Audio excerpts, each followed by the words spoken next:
So in this video we're going to show you how to get out your traditional teacup, coffee cup ring that appears on like rub-off or antique or two-tone leather items. First thing we're going to need is to actually make this much bigger so that we can then blend away with the new black colour going on the top. So we're going to use the alcohol cleaner, and we're going to use what we call a rubber, which is basically a polycotton made into a ball with some alcohol cleaner in it. Just tap it into the surface and we're going to rub this over the top, because what we've got to do is to blend this off like this. We've got to try to blend it out very, very carefully, because obviously this is where the coffee ring creates that effect. So we're going to make this slightly bigger to begin with before we can make it better.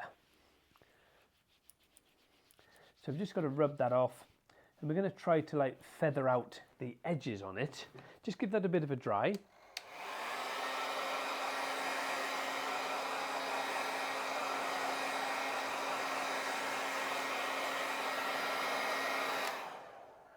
So we've virtually got rid of the coffee ring. So now we've dried it and we've got to this stage, we can still see the faint line here from the coffee cup. So we've got to try to blend that away a little bit more. Add some more alcohol cleaner into your pad, and again gently try to focus now on the inner circle if you can. We're not rubbing hard. The key, guys, is do not rub hard whatever you do, because if you rub hard you're going to start to take off the base layer, which is the red, which sits underneath the much darker shade. So let's give that a dry again.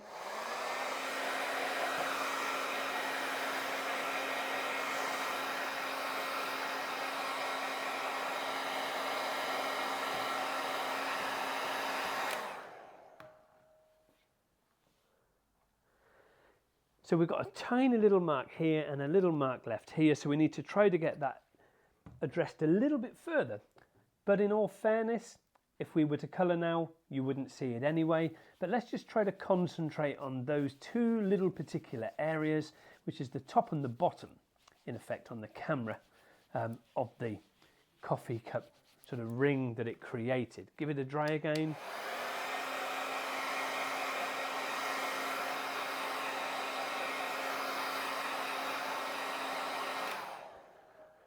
So I think we're looking quite good. We've got a tiny little mark here that I can see and a little bit of a mark there. That's about it really. But I think personally now we're at a stage where we could easily colour this and blend this off, and you wouldn't actually see your coffee cup ring at all.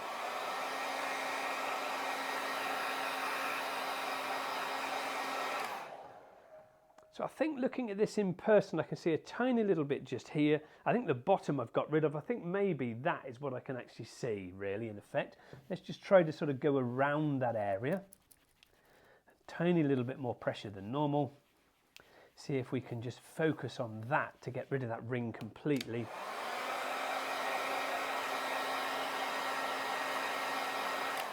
Which I think we've managed to achieve now. So that's actually fantastic. So the next stage is getting the colour put on. So we've got the colour ready, and I'm just going to try to adjust the actual spray pattern if I can, so that we can get the colour sprayed back on again. And we can blend this away beautifully, and it'll be basically an invisible repair. So we've got to try to infill the colour first of all.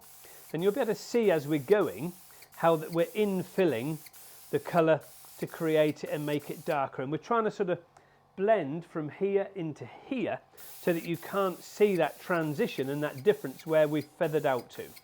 So we've got to try to blend that away and slowly work into the middle areas.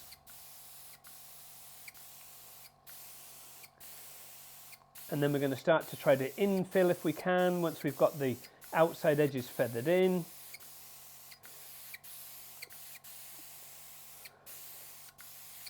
Have to excuse the shadowing, but we're just trying to sort of get that blended off.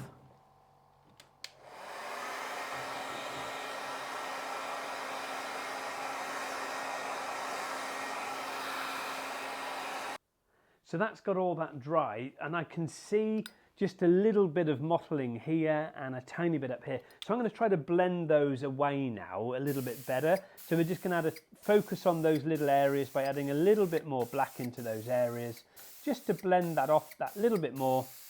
And the thing is, we've got the beautiful sort of patina of the red shining through, and we've got the black on the top, but we've blended away perfectly that cup ring, which is so, this, it's like disaster, isn't it, that happens to it, and it's like it's hitting you and it's standing out, and it ruins such a beautiful piece of furniture. And now it's back to as it was, brand new again.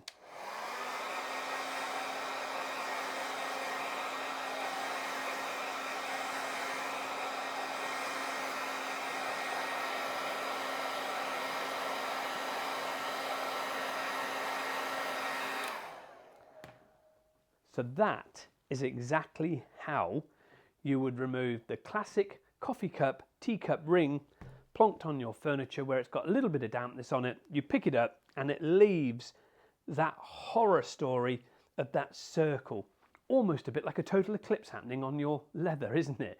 But that is how you fix it. It's quite a simple fix once you know how to do it. And it's quite easy to achieve, but you've got to actually have the right tools. Obviously, we've got the DeVilbiss SRI ProLite S spray gun, and it's down to pressure, paint flow, fan width, all those sort of things to enable you to get rid of those marks on the furniture and blend it in.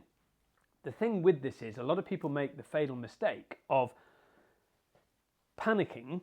Even technicians that haven't been trained correctly panic and scrub away at this, and then they take away all the base colour, and then they've got big problems trying to blend this in. And if they were to just slow down, think logically, it's actually a pretty easy fix to resolve, because all you're dealing with is just the cup ring and the dark black that sits on the surface. We hope you found the video of use. Any questions you've got, please do come back to us.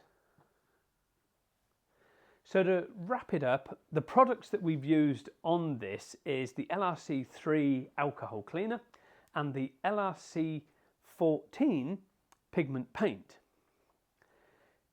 Depending upon the sheen level that you got, you may need to put a lacquer over the surface of this.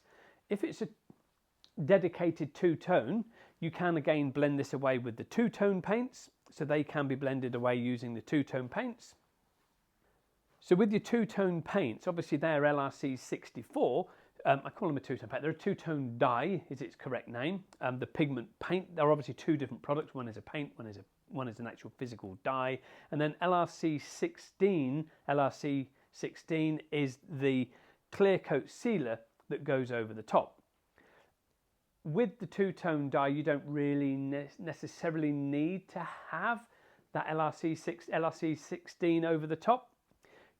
But with the pigment paint, I would definitely advise it, because it's not quite as durable as what the two-tone dye is. So I would definitely make sure that you put a lacquer clear coat top coat sealer LRC16 over the top of your LRC14 paint. So hopefully you found that very, very useful. As I said earlier on, any questions, we are here to help and support you with your problems, with your leather items, or you as a technician, or you the consumer. We are here for you. We're more than willing to help with any technical questions that you may have. Thank you very much.